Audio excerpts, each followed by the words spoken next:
Hi guys, I am back with another amazing video. ये video काफ़ी interesting होने वाली है बिकॉज इसमें हम कोड करेंगे मतलब कोड एप्लीकेशन देखेंगे, इसमें क्या क्या सारी चीज़ होती है और किस पे देखेंगे, neural network regression with TensorFlow.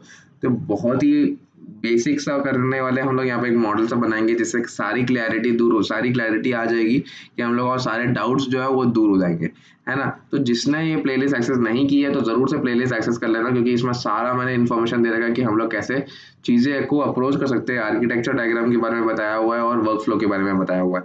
ठीक है, और लाइक ज़रूर कर देना, शेयर ज़रूर करना, सब्सक्राइब ज़रूर कर देना, क्योंकि काफ़ी मोटिवेशन मिलता है। तो बिना टाइम वेस्ट किए जल्दी से चलता है कि रिग्रेशन क्या होता है, और रिग्रेशन के बारे में हमने ऑलरेडी देख चुका है, बट एक ईजी भाषा में देखा जाए तो ईजी भाषा में कि रिग्रेशन क्या होता है।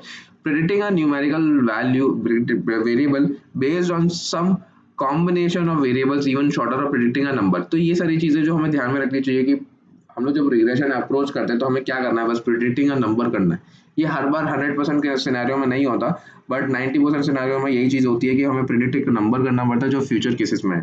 कि फॉर एग्जांपल 250 में नंबर ऑफ सेल्स कितने होंगे, ये सारी चीज़ें अगर हमें देखनी है according to the factors affecting variables या फीचर्स से अफेक्ट कौन सा कर रहा है। तो ये सारी चीज़ है। तो ये हमें अभी अभी के लिए एग्जांपल ले रहे हैं हम लोग। एग्जांपल कौन सा लेना है कि हाउस प्रिडिक्शन वाला लेना है। हाउस प्रिडिक्शन वाले को लेके हम लोग एक डेटा सेट क्रिएट करेंगे और डेटा सेट को रिलेट करते करते हम लोग एक मॉडल बनाएंगे और उससे हम लोग प्रिडिक्ट करेंगे कि आगे की वैल्यूज क्या है।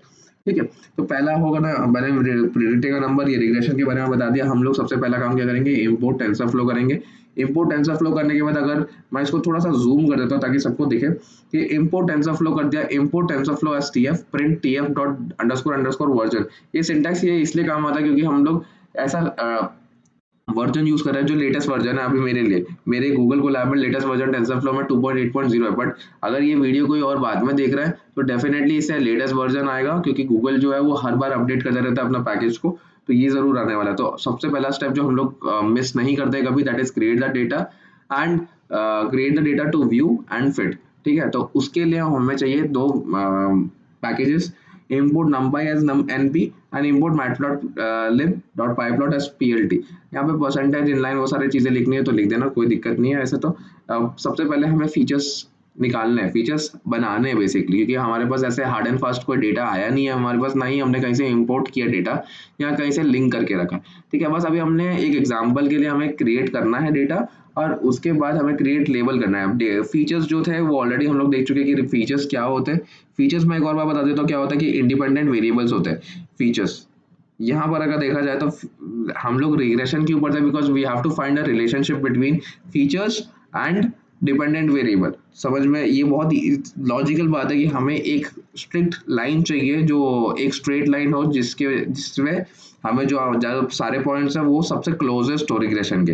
राइट, तो ये सारी जो चीज़ें हैं, ये सारी चीज़ें हमें ध्यान में रखनी चाहिए जब हम स्टैटिस्टिक्स मॉडलिंग कर रहे होते हैं और जब हम कोड लिख रहे होते हैं। तो ये सारी चीज़ें पता रहनी चाहिए। नहीं हो यार मैं रोबोट ये हर बार में से यही चीज़ पूछते हैं। ठीक है, तो हमने एक चीज़ कर दी कि फीचर्स क्रिएट करना है, तो x is equal to N P array, मैंने कोई भी एक रैंडम सा फीचर्स किया है। अब मेरे को फॉर एग्जांपल ये मेरे को मालूम है कि रिग्रेशन प्रॉब्लम है, मेरे को स्ट्रेट लाइन क्रिएट करनी है, तो मैंने एक इंटरवल पे मैंने एक डेटा लिया है -7 -4 -1 2 5 8 11.0 14.0। तो ये सारे मैंने एक रेगुलर इंटरवल पे लिए। मेरे को मालूम है कि अगर मैं रेगुलर इंटरवल पे लूंगा तो सारी चीज़ें स्ट्रेट लाइन पे आएंगी। ये एग्जांपल समझने के लिए है। तो क्रिएटिंग अ लेबल भी मैंने वही तरीके से किया है कि मैंने +3 के इंटरवल से लिया है, इसमें भी +3 और +3 के इंटरवल से लिया है।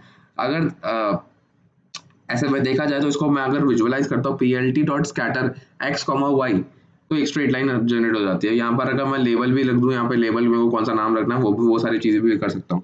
अगर मैं इन दोनों को कंपेयर करूँ x और y को, अगर देखा जाए तो इसमें कोई इक्वेशन बना सकते हैं क्या?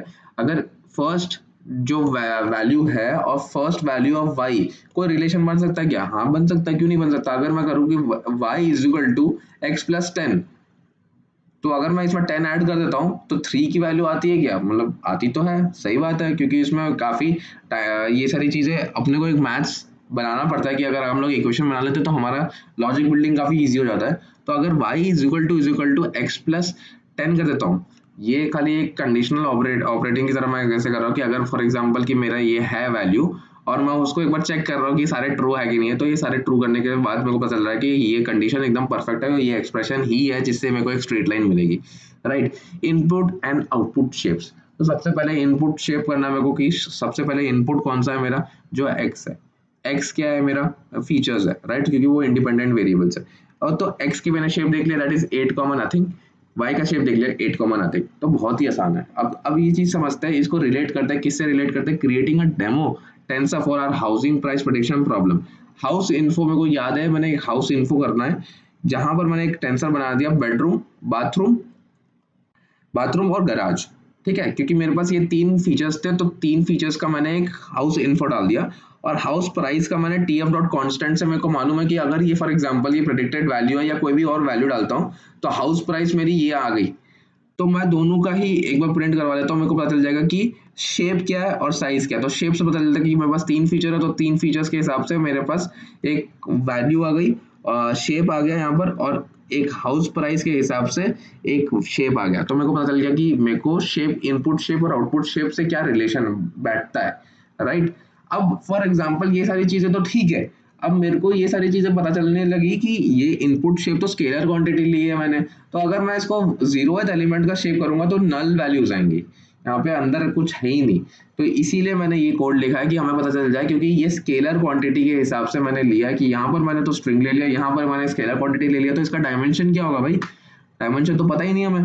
डायमेंशन पता करने के लिए बस एक बार इसको प्रिंट करवा लिया एट 0th पोजीशन के लिए कि क्या शेप होगा उस टाइप पे, तो पता चल जाएगा कि इसका 0 शेप होगा, क्योंकि ये स्केलर क्वांटिटी है, राइट। तो अगर इस चीज को कंपेयर करें, मैं बस ये चीज बार बार देख रहा था मैं कि x ऑफ 0 और y ऑफ 0 में कोई रिलेशन बैठता है कि नहीं बैठता। बाद में पता चल गया कि एक्सप्रेशन तो बैठती है, that is x is equal to y plus 10। तो ये चीज तो याद रख ली थी मैंने कि एक्सप्रेशन तो बननी है करके। इसके बाद क्या करना है कि turn the नंपाई arrays into a tensor. हमने पिछले वीडियोस में बहुत सारा देख लिया कि हमें नंपाई एरे से कैसे टेंसर में कन्वर्ट किया, टेंसर से नंपाई में कैसे कन्वर्ट किया। अगर जिसने नहीं देखा तो एक बार प्लेलिस्ट जरूर आके एक्सेस कर लेना, लाइक जरूर कर देना, शेयर जरूर करना, क्योंकि बहुत इंपॉर्टेंट वीडियो है। यहाँ पर मैंने क्या करना है, सबसे पहले कोड समझते हैं अंदर के ब्रैकेट्स का, ठीक है। सिंपल सी बात है, मतलब मैंने एक्स को एक टी एफ डॉट कॉन्स्टेंट पर क्रिएट कर दिया, समझ रहे हो। एक्स एक वेरिएबल है जो ऑलरेडी डिफाइंड है ऊपर, उसको मैंने टेंसर में कन्वर्ट करने के लिए टी एफ डॉट कॉन्स्टेंट, उसके अंदर ही मैंने एक्स डाल दिया और उसको अंदर ही एक्स के स्टोर कर दिया। बट मेरे को जो चाहिए टेंसर, वो उसका जो डी टाइप है वो फ्लोट में चाहिए, तो इसीलिए मैंने उसको टी एफ डॉट कास्ट कर दिया, जो ऑलरेडी देख चुके हैं हम लोग कैसे देखेंगे, D type is equal to T F dot float 32 कर दिया। वैसे देखा जाए तो फ्लोट 64 में बाय डिफॉल्ट हो रहा था, बट 64 बिट जो है वो काफी ज्यादा स्पीड अप नहीं हो पा रहा था। आगे जब हम मॉडल कंपाइल करेंगे तो पता चलेगा कि क्यों हमने 64 से लेके 32 को कन्वर्ट किया है। तो इसीलिए मैंने यहाँ पे पहले ही बता दिया कि फ्लोट 32 पे रखना बेस्ट है, अदरवाइज फ्लोट 32 से तुम फ्लोट 16 में भी कास्ट कर सकते हो, जल्दी स्पीड अप हो जाएगा और रिएक्शन और कुछ नहीं, ठीक है। तो x और y को मैंने ऐसे प्रिंट करवा लिया, ये बात तो तुम समझ गए होगे। सेम चीज मैंने y के साथ भी की और सेम चीज y के साथ प्रिंट भी करवा लिया। तो अगर शेप देखा जाए तो शेप ऊपर भी हमने देखा था कि क्या है 8 कॉमा नथिंग, और दूसरा का भी है 8 कॉमा नथिंग, और सारा जो number array in the form of float 32 आने वाला है, ठीक है। सेम चीज हमने वापस की कि एक बार 0th पोजीशन पे इसका शेप देख रहे थे कि क्या होता है, क्योंकि स्केलर क्वांटिटी है तो टेंसर डॉट शेप नथिंग आ रहा है, इसमें टेंसर डॉट शेप नथिंग आ रहा है, राइट। और इसको सेम चीज अगर हम लोग देखेंगे पीएलटी डॉट स्कैटर करेंगे तो इसका एक स्ट्रेट लाइन आएगी, जो मेरे को पता था इसलिए मैंने एक इंटरवल में ही दिया कि मेरे को स्ट्रेट लाइन चाहिए था अभी के लिए, ताकि मैं अच्छे से समझा पाऊँ। तो अभी आता है कि हमारा डेटा क्रिएट हो चुका है, डेटा विजुअलाइज कर चुके हैं हम लोग, और क्लीन है ऑलरेडी डेटा, क्योंकि हमारे पास बहुत ही कम डेटा है और हमें हर वैल्यू ऑफ एक्स के हिसाब से हमें वाई की वैल्यू प्रेडिक्ट करनी है। अगर देखा जाए तो अगर मेरे पास -7 है और मैं मॉडल के अंदर -7 डालता हूँ और प्रेडिक्ट करके देखता हूँ, जब मॉडल बन जाएगा तो उसको मेरे को 3 देना चाहिए, ताकि मेरा मॉडल सही है। अगर मॉडल सही नहीं दे रहा तो उसको फेंक दो, कोई दिक्कत नहीं, वापस नया बना लेंगे या हाइपर पैरामीटर ट्यूनिंग कर देंगे तो अच्छा बन जाएगा, है ना। तो स्टेप्स इन मॉडलिंग में टेंसरफ्लो में 3 स्टेप आते हैं। सबसे पहले आता है creating a model, define the input and output layers as well as the hidden layers of a deep learning model. हम लोग इसमें ये चीज करते हैं। कंपाइलिंग द मॉडल मतलब define loss function, the function which tells our model how wrong it is, and optimizer tells our model how to improve patterns in its learning, and evaluation matrix tells us what we can use to interpret the performance of our model. ये बहुत ही important point है, क्योंकि ये सारी चीजें ना लोगों को पता नहीं होती है। ऑप्टिमाइजर हम क्यों यूज करते हैं, हम लोग लॉस फंक्शन क्यों यूज करते हैं, और इवैल्यूएशन मैट्रिक्स कहाँ काम आता है, और कौन सा इवैल्यूएशन मैट्रिक्स क्लासिफिकेशन प्रॉब्लम में काम आता है, कौन सा इवैल्यूएशन मैट्रिक्स रिग्रेशन प्रॉब्लम में आता है, तो बहुत सारे लोगों को पता नहीं है। Fitting a model, letting the model try to identify the patterns between x and y। तो ये सारी जो चीजें ना वो अपने अगले वीडियो में देखेंगे, क्योंकि ये वीडियो को ना ज्यादा लंबा नहीं करेंगे, क्योंकि ये इतना समझ गए ना तुम लोगों की कैसे क्रिएट का डेटा, वो बहुत ही इंपॉर्टेंट है। हम लोग जो स्टेप्स मॉडलिंग वाले जो स्टेप्स है ना, मैं रिवील नहीं करूंगा कोड को, जल्दी से हम लोग नेक्स्ट वाला वीडियो में देखेंगे। तो तब तक के लिए बने रहना और लाइक कर देना यार, शेयर जरूर करना और सब्सक्राइब जरूर करना, क्योंकि इसकी आगे आने वाली वीडियो में ना मजा आने वाला है, क्योंकि हम लोग सिंटैक्स के साथ खेलेंगे और सिंटैक्स अलग अलग जगह पे अलग अलग चीजें होती है और बहुत मजा आने वाला है। चलो तब के तक के लिए अलविदा, thank you so much for subscribing. अगर नहीं किया तो प्लीज कर देना ताकि मेरे को मोटिवेशन मिले। Thank you so much.